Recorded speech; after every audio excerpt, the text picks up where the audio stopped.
Olá, meus amigos, tudo bem com vocês? Hoje nós vamos falar sobre um importante filósofo, na verdade, o primeiro filósofo da história da humanidade. Antes dele, não tínhamos filosofia. Esta é a opinião do Aristóteles e a minha opinião também. Me refiro a Tales de Mileto. Tá?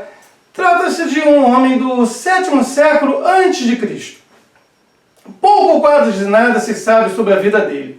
Mesmo a sua data de nascimento, morte, o que fez, tá? É um mistério. Nós temos várias opiniões, mas mesmo para comentaristas da antiguidade, como o próprio Aristóteles e outros, o Tales já era uma incógnita. Pouco ou quase nada se sabia sobre ele, fora os seus grandes feitos, claro está. Hoje, tá, há quem defenda, dentre os comentaristas, que ele teria nascido entre 640 ou 639 a.C. Outros vão defender que ele nasceu em 624 ou 623 a.C. E vão colocar como provável data do falecimento dele 548 ou 545 a.C. Veja, naquela época, quando não se sabia a data exata que uma pessoa tinha nascido, normalmente se escolhia o maior feito que aquela pessoa tinha produzido. No caso do Tales, foi ele ter previsto um eclipse solar. Esta previsão, acredita-se hoje, ocorreu na data do ano de 585 a.C. E pegava-se esse ano, 585, no caso dele, a maior coisa que ele fez, que foi mais conhecido, foi a predição desse eclipse solar. Então colocava-se 40 anos, tá, antes a data do seu nascimento. Como se aos 40 anos de idade você tivesse chegado ao auge da sua vida. O que daria em torno do ano de 625, tá, para o seu nascimento. Mas veja só os chutes que são dados, os cálculos. Não há uma certeza realmente de quando ele nasceu ou de quando ele veio a falecer. Mas ele é um filósofo, um matemático muito importante, um astrônomo e também vários comentaristas colocam que ele atuou como comerciante. O que nós temos dele, o que nós temos de qualquer pensador desta época seriam fragmentos de sua obra e a doxografia. Ou seja, doxografia seria a opinião escrita dos contemporâneos, daqueles que o conheceram ou que lidaram com a pessoa. No caso do Tales, nós só temos realmente essas opiniões, pois não sobrou um único fragmento de um dos seus escritos. Muitas vezes, pensadores posteriores citavam aquele pensador, e hoje nós temos às vezes textos com essas citações. Aristóteles mesmo citou muita gente. E nós temos as citações, passagens, frases, pequenos parágrafos desses pensadores cuja obra se perdeu. Mas no caso do Tales, nada restou. Há quem afirme, inclusive, que ele nada escreveu. E o que nós sabemos, ainda baseado nos contemporâneos dele, quando eu digo contemporâneos, estou pegando um período de 200 anos após a data em que ele teria, de fato, vivido. Eles nos falam que ele estaria presente em todas as listas, todas as listagens, onde se incluíam os 7 homens mais sábios da Grécia. Inclusive, ele estaria encabeçando a primeira dessas listagens. Eles tinham mania de fazer listagem, tá? Os 7 homens mais sábios, e o Tales estava sempre presente. Ele era visto realmente como uma sumidade na Grécia, quase que um ser mítico. E a data onde ele nasceu, tá? Segundo alguns comentadores, ele teria nascido na Fenícia, seria um fenício. Segundo outros, em Mileto. Tá? Mas, na verdade, ele viveu, o que nós conhecemos da vida dele se passa na cidade de Mileto. Se ele nasceu ou não na Fenícia, tá? fica a cargo de você aceitar ou este comentador ou aquele outro comentador, me referindo aos comentadores da antiguidade. Com relação ao eclipse, que eu falei que hoje nós estaríamos datando ele de 28 de maio de 585, é interessante porque na época estava ocorrendo uma guerra, no dia estava ocorrendo uma guerra entre duas cidades, dois povos da Grécia, e um eclipse solar, quando ficava tudo escuro, assustava as pessoas, elas pensavam nos deuses, e era uma coisa que dava muito medo. E quando começou o eclipse, parou a guerra, e os gregos ali se lembraram, poxa, mas o Tales previu esse eclipse. Né? E eles acabaram até falando bem do Tales, poxa, parou a guerra ali. Tá? Primeiro porque eles ficaram com medo do eclipse. Segundo, começaram a comentar que o Tales tinha previsto aquele eclipse. E acabaram fazendo a paz. Tá? Agora, é interessante que não haveria possibilidade, segundo o que nós sabemos hoje, e segundo também a teoria que o Tales tinha para a Terra, ele apresentou provavelmente a primeira teoria geocêntrica, ou seja, colocando a Terra no centro do universo. Então não haveria como ele prevê um eclipse. O conhecimento que nós temos hoje do que ocorre quando há um eclipse solar, ou seja, a Lua fica na frente do Sol, ele não teria condições de saber isto. E não teria condições de prever realmente um eclipse. Então isso entra muito na questão da lenda, mas é uma lenda que já está à época dele. Se nós aceitarmos que ele nasce e vive em Mileto, então ele teria nascido na Jônia, porque Mileto faz parte daquela região da Jônia, na Ásia Menor, como os gregos chamavam na época. E daí, por ele pertencer à região da Jônia, ele faz parte da assim, chamada escola jônica. Ele, o seu discípulo, que é o Anaximandro, também de Mileto, e o Anaxímenes. Vamos falar sobre eles depois, em outros vídeos. Ele viajou muito, o Tales. Viajou por todo aquele mundo conhecido na época. Ele esteve no Egito, na Babilônia, na Ásia, viajou bastante.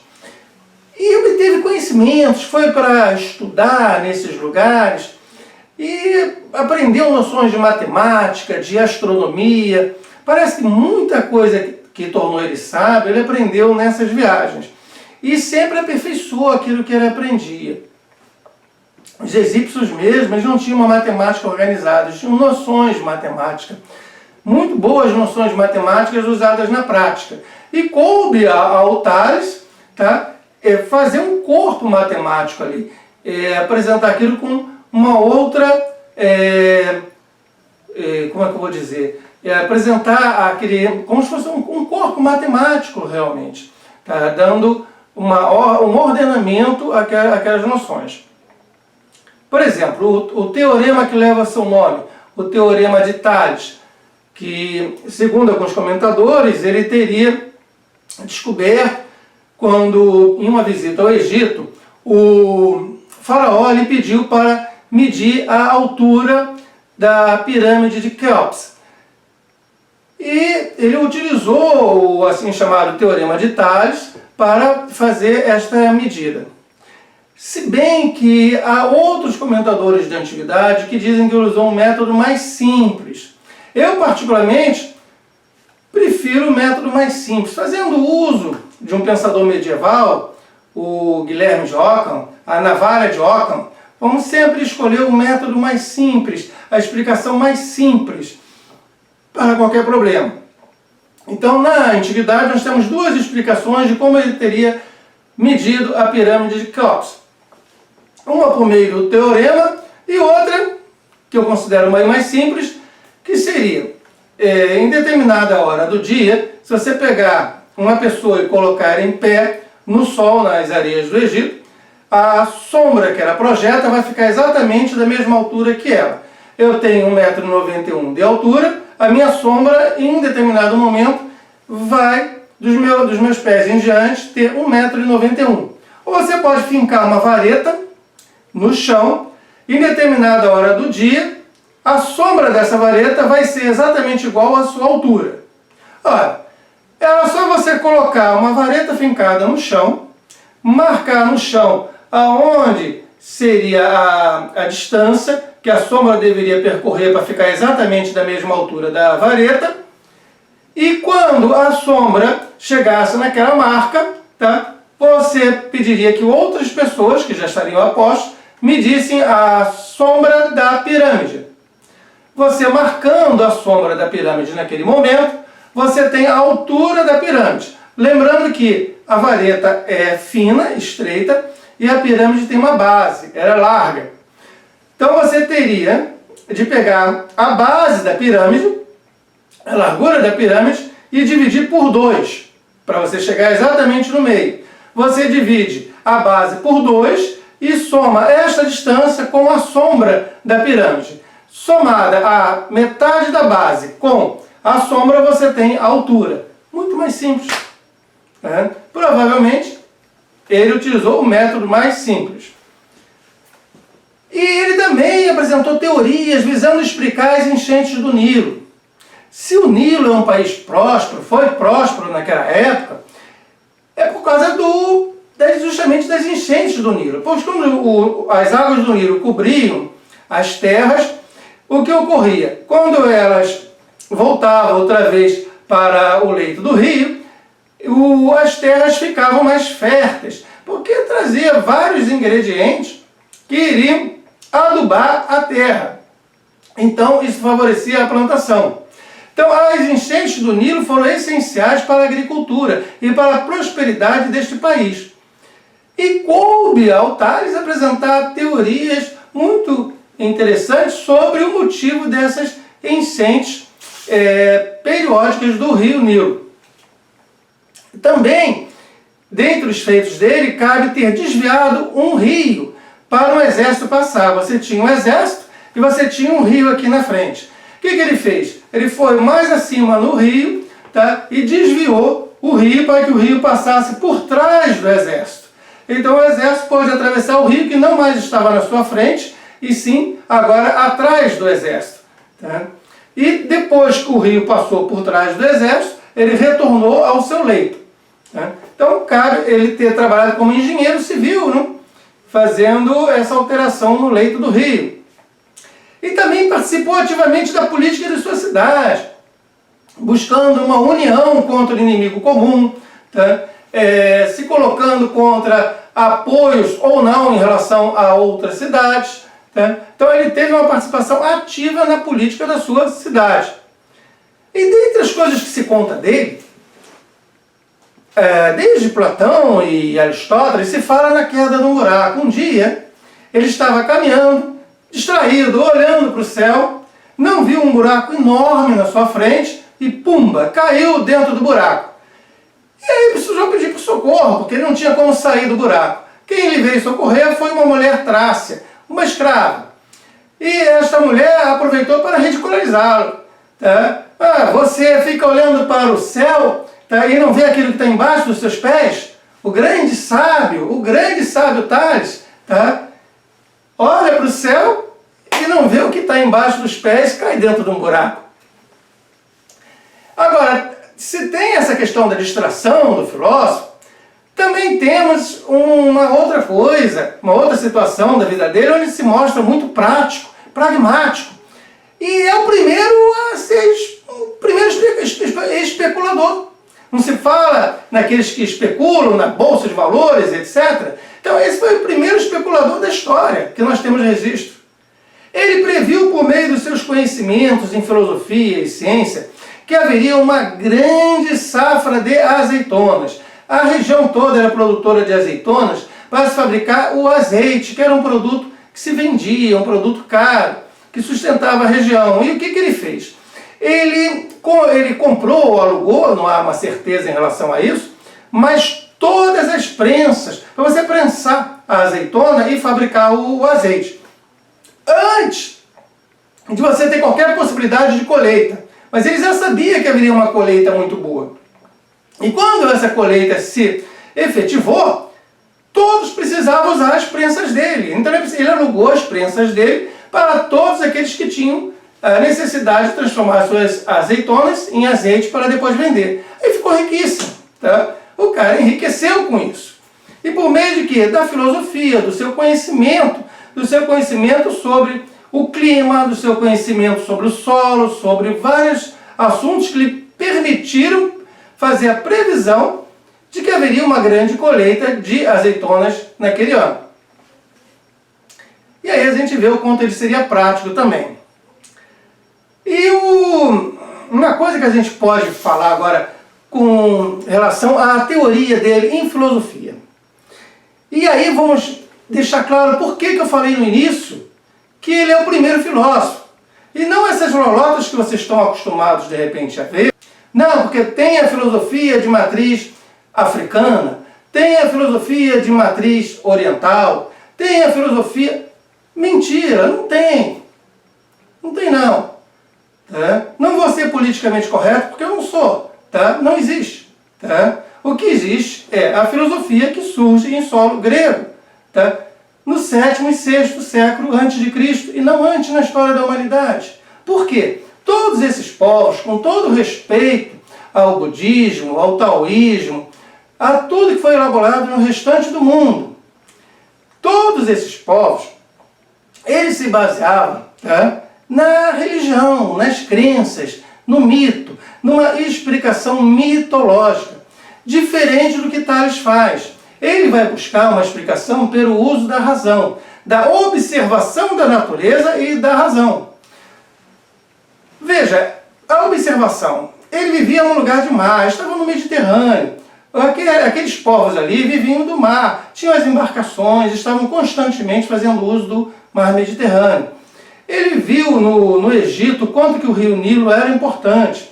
Provavelmente no Egito ele viu as técnicas de mumificação, onde havia necessidade de você retirar a água do corpo antes de ser mumificado, para que não houvesse a deteriorização do corpo. Ele percebeu que os alimentos estão ricos em água, em líquido. Né? Ele percebeu que o sêmen, tá, é líquido. Tá? Então ele percebe que tudo à sua volta tem umidade, tem água. Ele chega à conclusão, a partir desta observação, que tudo é formado por água. Que a água seria o primeiro princípio, seria o princípio único do qual tudo é formado. Tudo, em última instância, seria água. A água seria arqué. Arqué é esse primeiro princípio, esse princípio único, do qual tudo se origina. Daí, ele e os demais membros da escola jônica serem conhecidos como monistas, que falam em um princípio único para toda a natureza, para toda a física. Observador atento, como eu falei, fazendo uso da razão, ele vai descartar completamente as explicações dadas a partir do sobrenatural, do divino, do maravilhoso, dos deuses, das deusas. Não, tá? Sempre fiel à sua curiosidade intelectual, tá? Ele vai propor que a água, que o úmido é esse arqué, tá? Esse princípio único. Isso é sensacional, gente. Veja, ele não está contando nenhuma historinha. Ah, o deus tal veio aqui, juntou com a deusa tal. Não, não tem historinha. A partir da observação, ele chega à conclusão que tudo é formado pela água. A água está em tudo, né? Então ele coloca que esta água é um princípio presente em tudo que existe, toda a natureza. Veja, na história da humanidade, a partir do medo do desconhecido, veja bem, desde que o homem é homem, desde que a mulher é mulher, né, você enfrenta o quê? A vida. Como é que surge a vida? De repente a mulher fica grávida e vem aquela criança, de onde é que ela veio? Tá? E a morte? De repente você morre. E as tempestades, o trovão, o fogo, os raios, o inverno frio, o gelo. Então, muita coisa desconhecida que dá medo. E que você tem de enfrentar, são coisas da natureza. E como explicar tudo isso? Tá? Esses povos todos apresentaram explicações baseadas na crença, numa mitologia, formaram religiões para explicar isso. De repente você tem o trovão que é mandado por Zeus, Zeus, ou então pelo deus Thor, em outra mitologia, o deus do trovão. Tá? Então, o trovão passa a ser explicado como um deus que o cria. A terra passa a ter uma deusa que a representa. Cada coisa à sua volta passa a ter um deus, uma deusa, e uma historinha explicando como aquilo ali surgiu. E isso baseado em quê? No medo. No medo que nós, seres humanos, sentimos diante de quê? Do desconhecido. Então se dá uma explicação para atender a esse desconhecido. Ele não é mais desconhecido, eu agora conheço. Mas conheço por meio de quê? De uma crença, de uma mitologia. E o que o Tales faz? Descarta tudo isso. Nada disso serve. Nada de deuses, nada de deusas. Não. Nada de historinha, nada de fábulas, nada de imagens. Não. Nada de metáforas, nada de metonímias. Tá? A origem de tudo está num elemento material, que eu posso ver, que eu posso tocar. É um elemento material. E esse elemento material está em tudo. E ele é a água. Essa é a grande originalidade dele. E a partir desse momento surge o quê? A filosofia. Surge por meio da observação da natureza e de uma conclusão tirada a partir desta observação da natureza. Conclusão tirada por meio unicamente da razão, que não faz uso de historinha nenhuma mais. Tá? A filosofia surge aonde? Na Grécia, com Tales. Então, aí, a partir desse momento, nós temos uma ruptura drástica. Com o quê? Com toda a tradição mítica anterior. Nós temos a arqué, tá? Que é água, esse princípio único. A arqué é a unidade na pluralidade. Porque a arqué é uma coisa só, é um princípio único. É o primeiro princípio, que é o quê? A água. Mas esse princípio único é uma unidade que é responsável por toda esta pluralidade à nossa volta. E ele obtém isso por meio de uma investigação racional. O saber, o conhecimento verdadeiro, passa a ser obtido por meio da investigação racional, por meio da observação da natureza, e não mais por aceitação de uma crença religiosa qualquer, não mais pela aceitação de uma crença mítica. Eu vou escutar, eu vou ler, eu vou aprender sobre a minha religião, sobre essa mitologia, sobre Zeus, sobre Hera. Não, nada disso. Não é isso que me dá o conhecimento.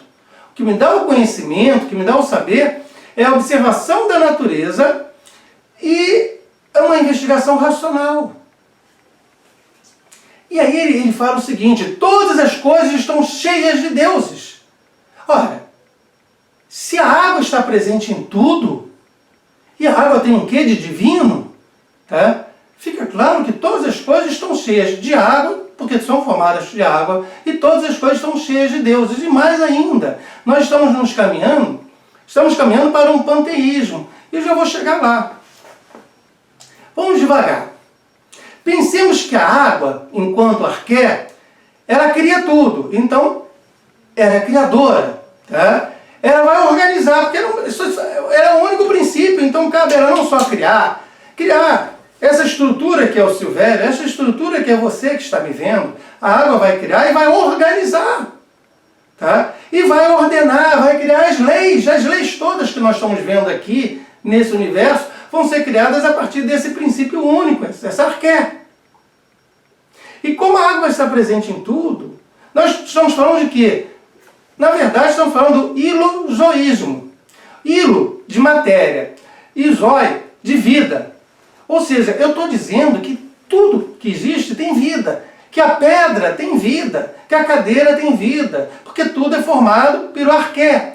Tudo é formado pelo princípio único, que é vivo. Tem vida. Porque, veja, a matéria, essa natureza, porque estamos falando da natureza, estamos falando do cosmos. Ela é animada por um princípio ativo, que é a arqué, que é a água. Se é animada por um princípio ativo, Então tem vida. Daí o ilozoísmo, ou seja, a matéria está viva. Tá? Porque ela cria, organiza e ordena o todo à nossa volta. Vamos tirar 3 conclusões básicas disso, em relação ao Tales. Primeiro, que tudo que existe, não importa onde, é formado pela água. Ou seja, arqué, princípio único. Tá? O primeiro princípio, arqué. Tá? Tudo é formado pela água. Primeira tese que a gente pode encontrar em Tales. A segunda, que esta água, essa arqué, vai ser responsável pelas leis, por qualquer lei da natureza que você encontrar, a água é responsável. Pelas regras de tudo que há na natureza. Tá? Por quê? Porque só existe ela, só existe um princípio único. A arqué, se só existe esse princípio único, então esse princípio, essa arqué, é responsável por tudo na natureza. Tá? Por todas as leis, por todas as regras que você vai encontrar na natureza. E daí, a terceira tese que a gente pode encontrar presente em Tales, que é que a água é divina. Isso é muito interessante. Veja, a água não é divina porque a água não é divina e a partir disso ela cria tudo. Como um Deus antigo qualquer, ou mesmo o Deus cristão. Está lá, eu sou divino, eu sou Deus, eu vou fazer a criação. Não. Não é isto. Não é porque ela tem qualquer superpoder de Deus que ela vai criar tudo. Não. É o contrário. É porque a minha investigação racional, a minha observação da natureza, diz que tudo provém de um princípio único, da arqué. Ora, se essa arqué tudo cria, então ela é divina. Se ela tudo organiza, se ela cria leis e regras para esse todo, ela é divina. Entendeu? É justamente o contrário. E a partir daí eu posso dizer que tudo à minha volta também é divino. Tá? E eu posso dizer que tudo à minha volta está cheia de quê? De deuses. Tá? Todas as coisas estão cheias de deuses, porque o divino está presente em tudo. Porque tudo se originou da arqué, do princípio único. Eu posso afirmar, então, que este divino é imanente. Por que imanente? Tem o imanente e o transcendente. O Deus cristão, por exemplo, ele é transcendente. Ele criou tudo, mas ele está fora da criação, fora do tempo, fora do espaço.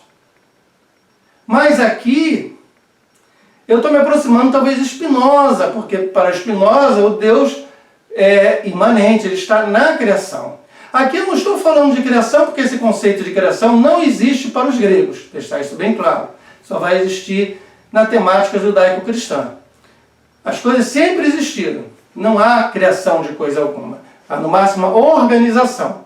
Mas tudo, aqui à minha volta, emana, irradia o divino. Então, o divino é imanente a tudo que está aqui. Estou me aproximando do quê? Do panteísmo. Ver Deus em tudo quanto é lugar. Ou deuses. Isso é panteísmo. Não confundir, por favor,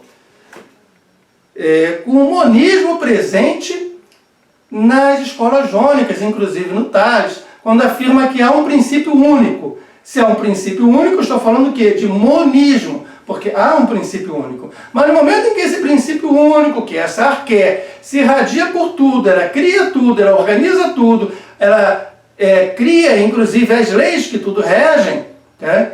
E tudo à minha volta, então, se originou desta arqué, tá? Tudo à minha volta é divino, né? Então eu estou diante de um panteísmo, tá? Porque tudo à minha volta, eu, você, tudo, tá? Somos parte dessa arqué inicial, tá? Que é o princípio único, não há outra coisa. Então eu espero ter deixado claro o quanto Tales é importante e o porquê que ele é o fundador da filosofia e porquê que não é correto, tá? Você falar que existe a filosofia em qualquer outro lugar da humanidade antes da Grécia Antiga, antes de Tales. Tá? Não há. Tá? Porque todos esses outros povos, por mais valiosos que sejam os conhecimentos desses povos, tá? As explicações eram míticas, as explicações eram religiosas. As explicações não estavam pautadas exclusivamente na observação da natureza e no uso da razão. Isto é o que vai delimitar claramente o surgimento da filosofia. Aristóteles vai colocar que a filosofia surge com Tales. E eu aqui para vocês vou dizer, a filosofia surge com Tales, 7º século antes de Cristo. Tá? 7º, 6º século antes de Cristo, na Grécia Antiga. Tudo bom, meu pessoal? Meus amigos, minhas amigas, deixem um comentário. Tá? Deixem um comentário aí para eu saber como é que vocês estão sentindo essa nova playlist sobre os pré-socráticos. Tá bom? Olha, muito obrigado pela presença. Valeu, até mais.